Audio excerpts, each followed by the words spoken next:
Nagbabalik tayo sa huling yugto ng ating online views update ng tatlong noon time show dito sa ating bansa. At bago natin simulan ay pakisubscribe ang aking YouTube channel, pakiclick ang bell notification icon para lagi kayong updated sa mga bagong video na ilalabas ko. So mga kaparokya, sa unang yugto ng ating online viewership, ang nakuwang combined YouTube live viewers ng tahanang pinakamasaya ay 2.2k live viewers. Samantalang ang Eat Bulaga ay nakakuha ng 90k live viewers. Under po yan sa TV5 Philippines at TVJ YouTube channel. Pagdating naman po sa Eat Showtime, sila ay nakakuha ng combined live viewership na 166k live viewers. Sa ikalawang yugto naman ng ating online viewership, ang tahanang pinakamasaya ay nakakuha ng 3.5k live viewers. Ang Eat Bulaga naman po ay nakakuha ng 97k live viewers at ang Eat Showtime ay nakakuha ng 171k live viewers. So ulitin ko po mga kaparokya, ito ay under lamang sa YouTube channel, sa combined YouTube channel ng tatlong noon time show. So tara, ating alamin ang huling yugto ng ating online views update ng tatlong noon time show at unahin natin ang Facebook Live. Para po sa tahanang pinakamasaya, under Tape Incorporated Facebook page na may 329k followers, sa Eat Bulaga under TVJ Facebook page na may 1.9 million followers, at sa Eat Showtime na may 16 million followers. So as of 2:08 PM, ang tahanang pinakamasaya, sila ay may kasalukuyang 304 live viewers. Ang Eat Bulaga naman po ay may 4.8k live viewers at ang Eat Showtime ay may kasalukuyang 12.7k live viewers. So click po natin yan para po sa tahanang pinakamasaya, sila ay may 304 live viewers. Ang Eat Bulaga naman po ay may kasalukuyang 4.8k live viewers at ang Eat Showtime ay may kasalukuyang 12.7k live viewers. So ulitin po natin, para po sa tahanang pinakamasaya, sila ay may 304 live viewers. Ang Eat Bulaga naman po ay may kasalukuyang 4.7k live viewers at ang Eat Showtime ay may kasalukuyang 12.7k live viewers.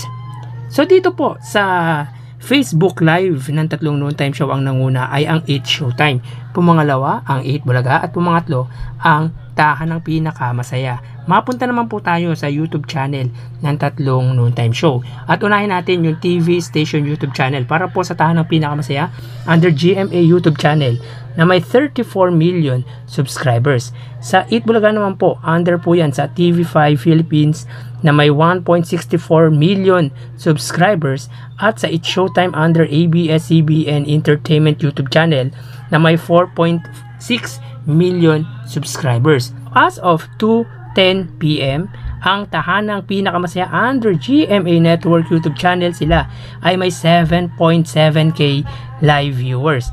Ang Eat Bulaga naman po under TV5 Philippines, sila ay may kasalukuyang 31k live viewers at ang Eat Showtime under ABS-CBN Entertainment ay may 99k live viewers. So ulitin po natin, as of 2:10 PM, ang tahanang pinakamasaya under GMA ay may 7.7k live viewers. Ang Eat Bulaga naman po ay may 31k live viewers under TV5 at ang Eat Showtime under ABS-CBN Entertainment ay may 99k live viewers. So bali dito sa TV Network YouTube channel, ang nanguna ay ang ABS-CBN, pumangalawa ang TV5, pumangatlo ang GMA Network. So mapunta naman po tayo sa main YouTube channel ng tatlong noon time show. Para po sa tahanang pinakamasaya na mayroong subscribers na 1.88k subscribers. Sa Eat Bulaga naman po under TVJ YouTube channel na may 802k subscribers, at sa Eat Showtime under ABS-CBN Eat Showtime na may 1.98 million subscribers. So as of 2:11 PM, ang tahanang pinakamasaya, sila ay mayroong 219 live viewers.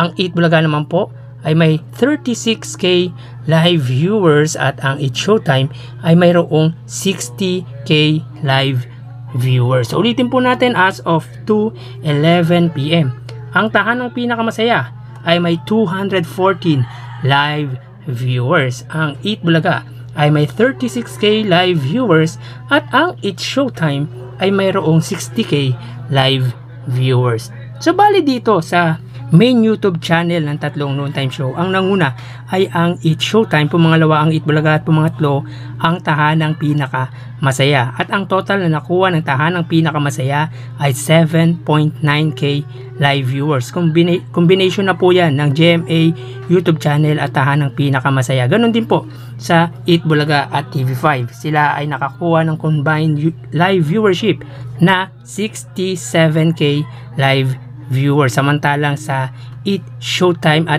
ABS-CBN Entertainment, sila ay nakakuha ng 159k live viewers. So ulitin po natin, ang subscribers po ng GMA ay 34 million.